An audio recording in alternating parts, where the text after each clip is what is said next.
Hello, my friends. Olga here, your host of the Journey to Happy podcast. And in this episode, we're going to answer to the question, why do we stay longer than we want to, feeling these unwanted, difficult emotions? I intend to answer that for you today. I'm excited to do that. But first, I want to tell you a little bit about what's going on in my life right now. I am sitting in my office.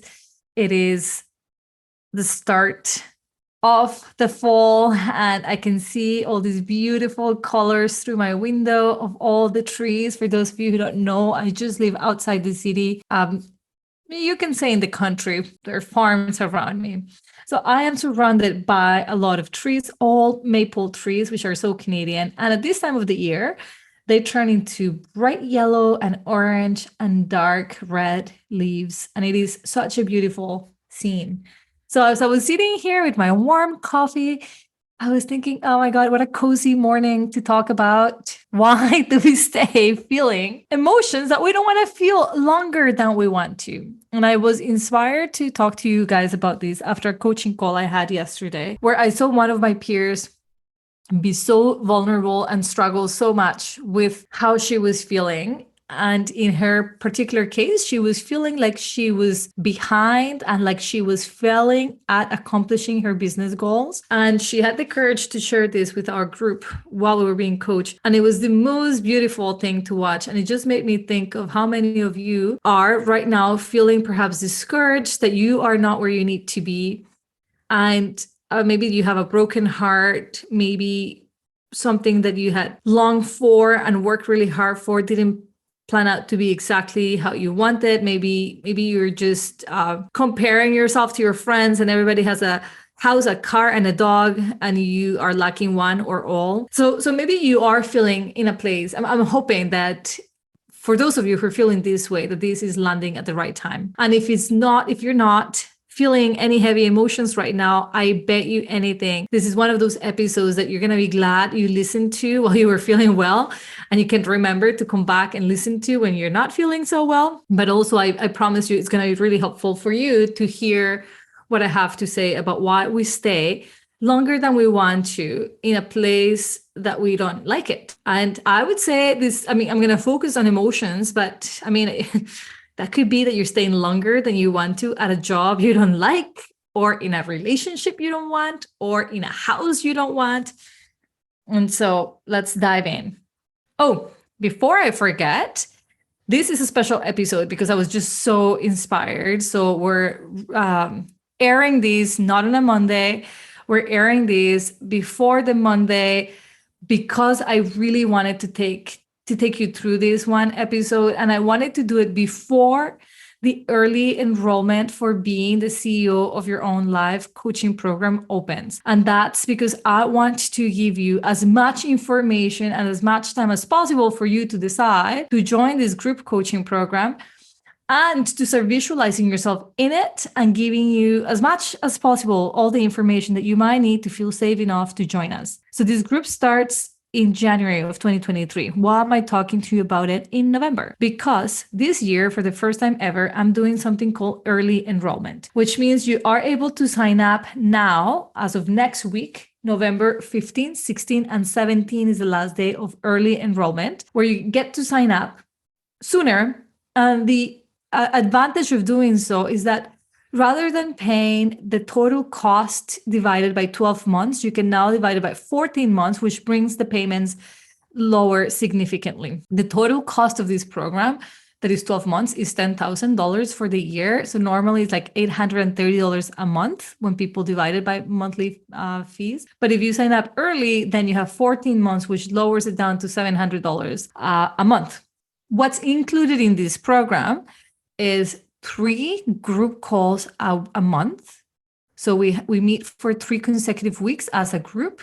We have 1 week off, which is used to integrate all the concepts. And you also get up to 2 half-hour one-on-one sessions with me during the month.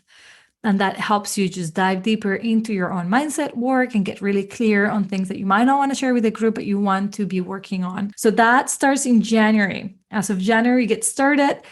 early enrollment is this important for you. If you've been thinking about joining me, this is a great opportunity for you to lower your cost, to get access to the content sooner. We get started. The doors will open the 15th, 16th, 17th. That's your early bird for CEO. If you want to just wait until regular registration, that's going to be the first week of December. All right, let's dive in. Now that I told you this, which I knew I wanted to tell you, I can just dive into why. Why is it that we stay longer? So here is what I find fascinating about our human condition. The things that we love feeling or that we like having, we let go of with so much ease. So when you're feeling really happy, how happy do you stay? How long do you stay in that happy state? Maybe a moment or two, and then it goes away. It dissipates because some other thought came in or something else happened, and now you're back into neutral feelings or worry feelings or some other feelings. But when it comes to experiencing a human experience, any emotion that we think is not good, that we don't like feeling, like disappointment, like sadness, boredom, we stay there longer. We prolong it. We just stick to it like sticky white rice. And we're like, don't leave me. Internally, we say we don't leave me, but externally, we're like, I can't wait for this anxiety to be out of my life. What is the difference between this happy moment that you allow to have and that it leaves, and this anxious moment that you have, but that you attach to and you don't let it go? The answer is resistance. We don't resist the happy moment. When a happy moment arises, we're sort of very open to it. We're excited. Oh my God, my husband brought me cake. This is a happy moment. I'm going to enjoy this cake. But when an emotion of heaviness, of discomfort arises, we resist it. And how do we resist it? One, we try to ignore it. It's not here. I'm going to ignore this emotion by distracting my brain with social media. I'm going to scroll instead. We don't go see the therapist or the coach. We don't go see the doctor when we're not feeling well. We're just going to ignore it. We don't look for a new house, or we don't stop and think for solutions to solve our problem. We ignore it. And by ignoring it, you start resisting it. So every time the emotion shows up, you're like, I don't want to feel this. I don't want to do this. I'm out. We don't stay in stillness to feel it. We don't let it come in. All we focus on is letting it out. Let it out. But you cannot let out anything that hasn't fully come in yet. So that resistance delays your processing of this uncomfortable emotion by X amount of time, as long as you decide that this is not something you want to feel. So my coach was giving this example to that girl who was being coached, which I thought was brilliant. And she was saying, when you are walking and fall on a black hole and you are trying to ignore or avoid the circumstance, which is you've fallen and you're in a dark black hole, it is going to be literally impossible and very hard to dig yourself out of that hole. How do you begin to climb out or even have the mental clarity to plan how the heck you're going to get out if all you can focus on is, I am not in a black hole. I don't like this black hole. I'm not even here. Your brain will have little to no capacity to start problem solving and get out, because you're resisting that you have fallen into the black hole. Now, a lot of you might think, Olga, if I feel sad and I let this sadness be here, I'm going to become chronically depressed and then I'm never getting out. That is a big mental mistake. It's a thinking error. There is no such a thing as an emotion staying forever because you dare to feel it. The opposite is the truth. The emotion will stay longer because you do not want to feel it. So to get out of the hole, you have to first become okay with being in it. This is what in mindfulness we call acceptance. Acceptance in mindfulness is not liking your circumstance, but it is accepting that it is your circumstance and you're not going to change the circumstance, but what you can change is your response to the circumstance. In this case, stop resisting it and let it in. So how can you become okay with being in this place of having a strong, unpleasant emotion? I'm thinking of my friend who was in a relationship. She knew it wasn't working. She was suffering a lot in that relationship, and yet she wouldn't take the time to really dive and explore what was hurting, how it was hurting, and problem solving. And so by doing so, she ignored this for years. And the end result of that relationship was obviously a separation, but not from a place of like, I've got so much insight, we've worked through this, I am so clear on why wasn't it working, and we're now going our own ways with the best energy possible. She let this be such a turmoil because she wouldn't look into it in the eye. She wouldn't accept that marriage isn't working properly or the relationship isn't working properly. I'm not 100% happy in it, and I'm going to ignore it until something massive happens. And then I'm just going to react. And then I'm going to victimize myself because this all happened to me. Not only was I unhappy for 5 years, then he did this, and now here I am after trying so many things.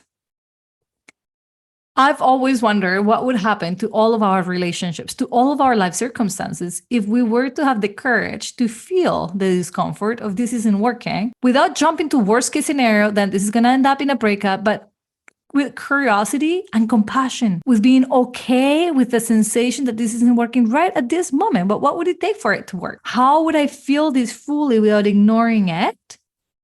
How can I become okay with my marriage not being 100% where I want it to be right at this moment? In fact, how could I be okay with my marriage being hurtful to me right now? How can I find that okayness? In the journey to finding this okayness within yourself is that you grow and develop a new idea surge. In the ignoring of the problem, of the discomfort, of the emotion is how you truly separate yourself from the world, most importantly from yourself, from your wisdom. So how do you grow? So then the question begins, okay, so now I know the reason I stay longer than I want to in an emotion that is unpleasant is because I resist it.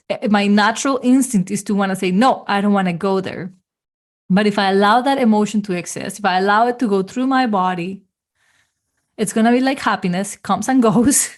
And before I know, I'm thinking of something else. I'm feeling something else. But for those really heavy emotions that we're going through, like failure, maybe your business is going through a really rough patch. Maybe your marriage is going through a really rough patch. Maybe you're feeling extremely undervalued and overworked in your position at work, and it feels like it's consuming all of you. I'm not asking you to like that scenario. I'm asking you to accept it. Accept that this is in your life right at this moment, is not a forever. And while you accept that this is what you're going through, ask yourself, how can I become okay with being here for this moment? How can I grow this okayness within my body to be in this black hole so that I can climb out? Your only way out is through. I've experienced this firsthand. With the worst of traumas, with the worst of life events, you can't avoid stress, you can't avoid pain, but you can 100% decide to be there for it. And so how do you find okayness?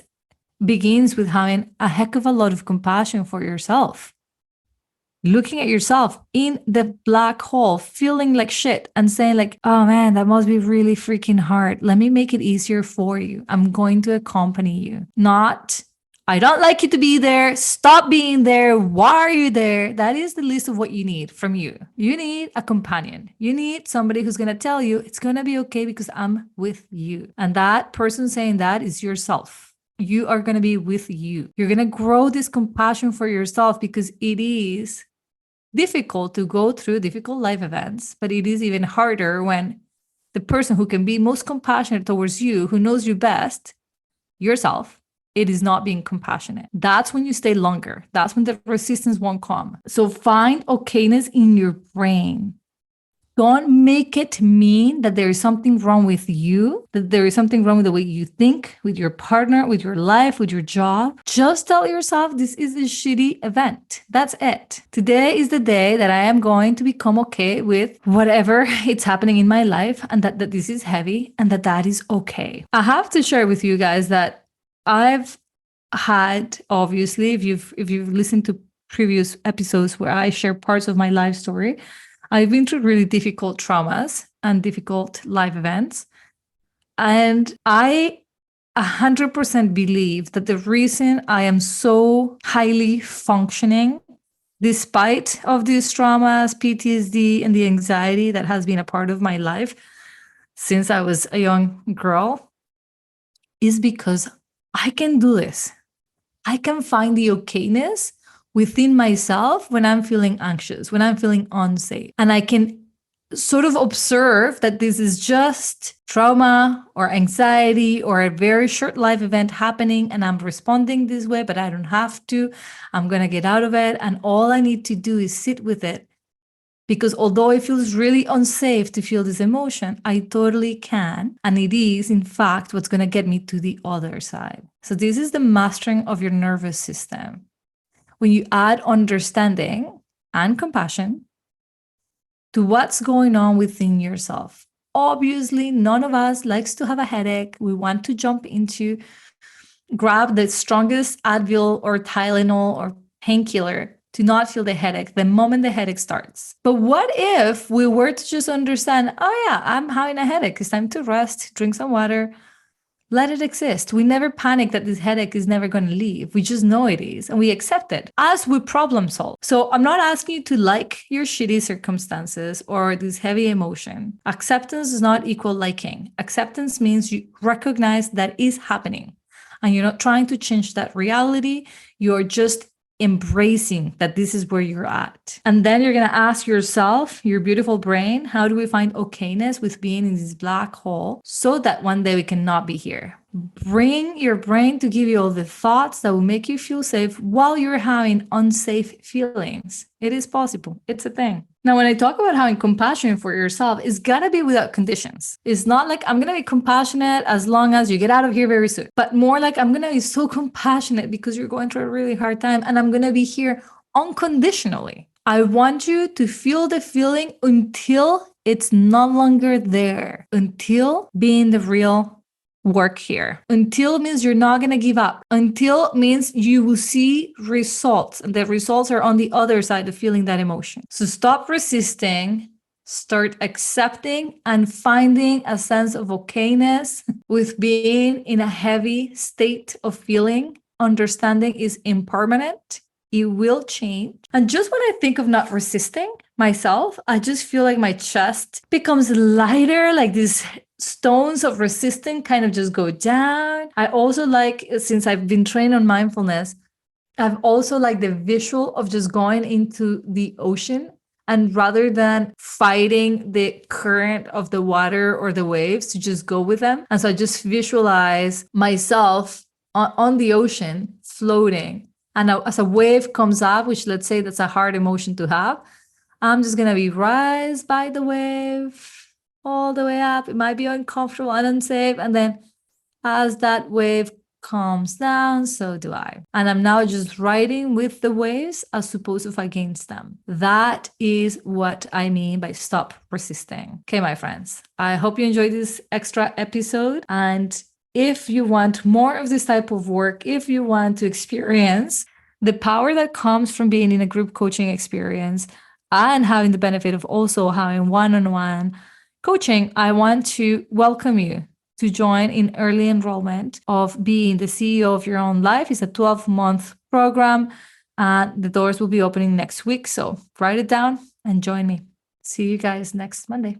Bye now.